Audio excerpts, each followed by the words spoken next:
The flu season is upon us. Which type will we worry about this year? And what kind of shots will we be told to take? Remember the swine flu scare of 1976? That was the year the U.S. government told us all that swine flu could turn out to be a killer that could spread across the nation. And Washington decided that every man, woman, and child in the nation should get a shot to prevent a nationwide outbreak, a pandemic. Well, 46 million of us obediently took the shot. And now 4,000 Americans are claiming damages from Uncle Sam amounting to $3.5 billion because of what happened when they took that shot. By far the greatest number of the claims, 2/3 of them, are for neurological damage or even death, allegedly triggered by the flu shot. We pick up the story back in 1976 when the threat posed by the swine flu virus seemed very real indeed.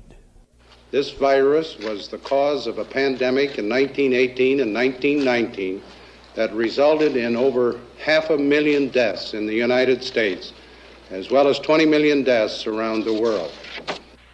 See how easy it is to... Thus, the U.S. government's publicity machine was cranked into action to urge all America to protect itself against the swine flu menace. Influenza is serious business. During major flu epidemics, millions of people are sick and thousands die. Well, this year you can get protection. The vaccines are safe, easy to take, and they can protect you against flu. So roll up your sleeve. Protect yourself. One of those who did roll up her sleeve was Judy Roberts. She was perfectly healthy, an active woman, when in November of 1976, she took her shot. 2 weeks later, she says, she began to feel a numbness starting up her legs. I joked about it at that time. I said I'll be numb to the knees by Friday if this keeps up. By the following week, I was totally paralyzed. So completely paralyzed, in fact, that they had to operate on her to enable her to breathe. And for 6 months, Judy Roberts was a quadriplegic. The diagnosis? A neurological disorder called Guillain-Barré syndrome, GBS for short. These neurological diseases are little understood. They affect people in different ways. As you can see in these home movies taken by a friend, Judy Roberts' paralysis confined her mostly to a wheelchair for over a year. But this disease can even kill. Indeed, there are 300 claims now pending from the families of GBS victims who died, allegedly as a result of the swine flu shot. In other GBS victims, the crippling effects diminish and all but disappear. But for Judy Roberts, progress back to good health has been painful and partial. Now, I noticed that your smile, Judy, is a little bit constricted. Yes, it is. Is it different from what it used to be? Very different.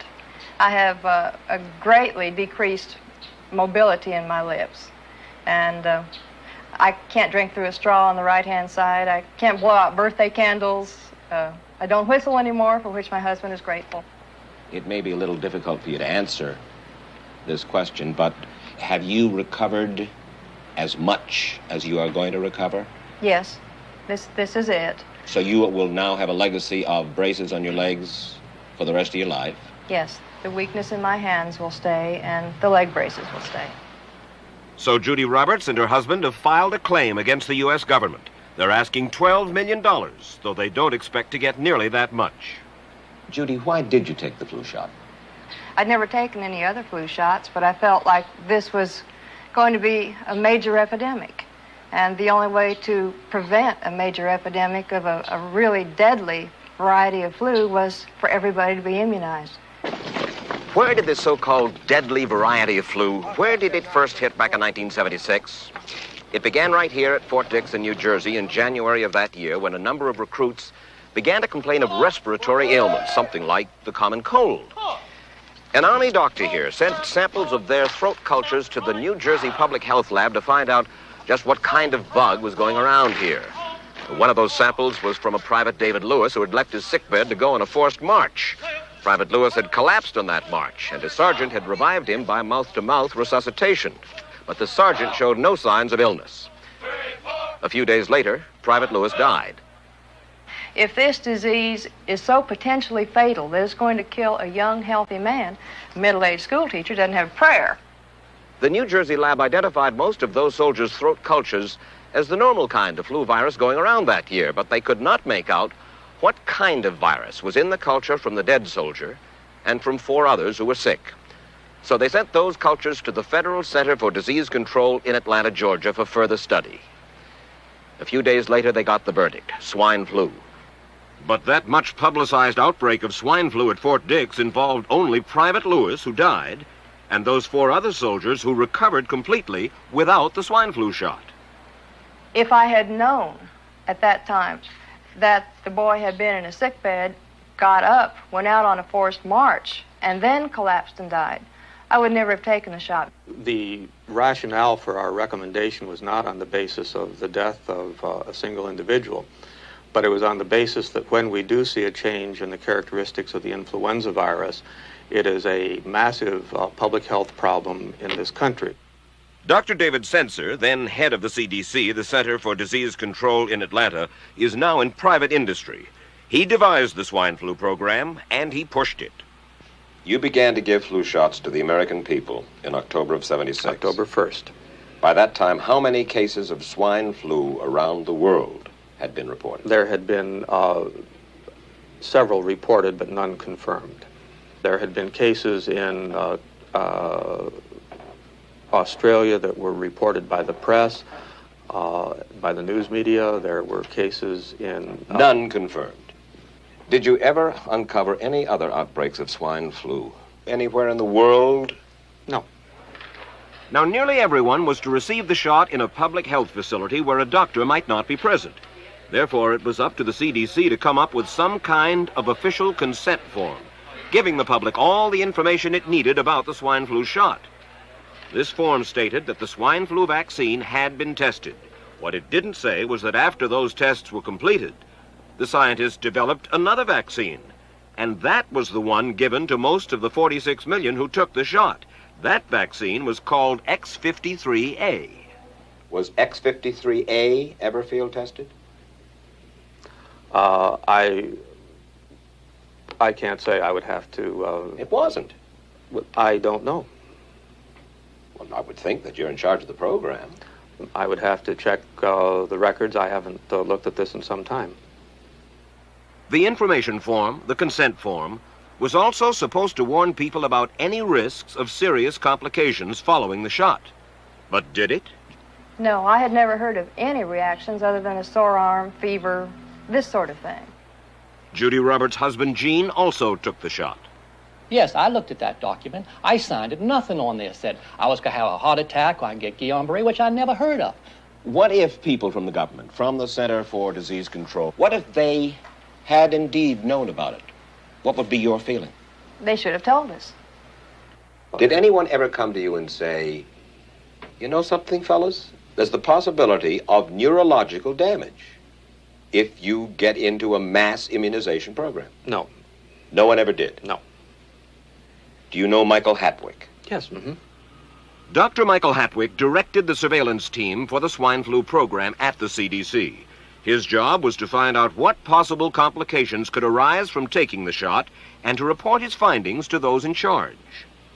Did you know ahead of time, Dr. Hatwick, that there had been case reports of neurological disorders, neurological illness, apparently associated with the injection of influenza vaccine? Absolutely. You did? Yes. How'd you know that? By review of the literature. So you told your superiors, the men in charge of the swine flu immunization program, about the possibility of neurological disorders? Absolutely. What would you say if I told you that your superiors say that you never told them about the possibility of neurological complications? That's nonsense. I can't believe that they would say that they did not know that there were neurological illnesses associated with influenza vaccination. That simply is not true. We did know that. I've said that Dr. Hatwick has never told me of his feelings on this subject. Then he's lying. I guess you would have to make that assumption. Then why does this report from your own agency, dated July 1976, list neurological complications as a possibility? I think the consensus of the scientific community was that the evidence relating neurologic disorders to influenza immunization was such that they did not feel that this association was a real one. You didn't feel it was necessary to tell the American people that information? I think that over the years we have tried to inform the American people as fully as possible. As part of informing Americans about the swine flu threat, Dr. Sensor's CDC also helped create the advertising to get the public to take the shot. Let me read to you from one of your own agency's memos planning the campaign to urge Americans to take the shot. The swine flu vaccine has been taken by many important persons, he wrote. Example, President Ford, Henry Kissinger, Elton John, Muhammad Ali, Mary Tyler Moore, Rudolph Nureyev, Walter Cronkite, Ralph Nader, Edward Kennedy, etc., etc. True? I'm not familiar with that particular piece of paper, but I do know that at least of that group, President Ford did take the vaccination. Did you talk to these people beforehand to find out if they planned to take the shot? I did not know. Did anybody? I do not know. Did you get permission to use their names in your campaign? I do not know. Mary, did you take a swine flu shot? No, I did not. Did you give them permission to use your name saying that you had or were going to? Absolutely not. Never did. Did you ask your own doctor about taking the swine flu shot? Yes, and at the time he thought it might be a good idea. But I resisted it because I was leery of having the symptoms that sometimes go with that kind of inoculation. So you didn't? No, I didn't. Have you spoken to your doctor since? Yes. And? He's delighted that I didn't take that shot. You're in charge. Somebody's in charge. There are... This is your advertising strategy that I have a copy of here. Who's it signed by? This one is unsigned. But you'll acknowledge that it was your baby, so to speak. It could have been from Department of Health, Education, and Welfare. It could be from CDC. I don't know. I'll be happy to take responsibility for it. It's been 3 years now since you fell ill with GBS, right? Right. Has the federal government, in your estimation, played fair with you about your claim? No, I don't think so. It seems to be dragging on and on and on, and really no end in sight that I can see at this point.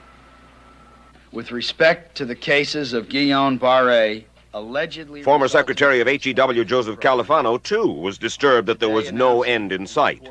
So a year and a half ago, he promised that Uncle Sam would cut the bureaucratic red tape for victims suffering from GBS and would pay up quickly. We shouldn't hold them to an impossible or too difficult standard of proving that they were hurt.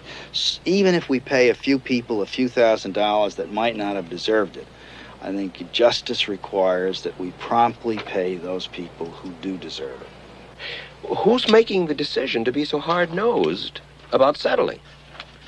Well, I assume the Justice Department is. Griffin Bell before he left? Well, the Justice Department agreed to the statement I made. It was cleared word for word with the lawyers in the Justice Department by my HEW lawyers. And that statement said, in effect... That statement said that we should pay Guillain-Barré claims without regard to whether the federal government was negligent if they resulted from the swine flu shot. I think the government knows it's wrong. If it drags out long enough, that people will just give up. Let it go. I am a little more adamant in my thoughts than my wife is, because I told Judy to take the shot. She wasn't going to take it, and she never had shots. And I'm mad with my government because they knew the facts, but they didn't release those facts because if they had released them, the people wouldn't have taken. And they can come out tomorrow and tell me there's going to be an epidemic, and they can drop off like flies next to me. I will not take another shot that my government tells me to take. Meantime, Judy Roberts and some 4,000 others like her are still waiting for their day in court.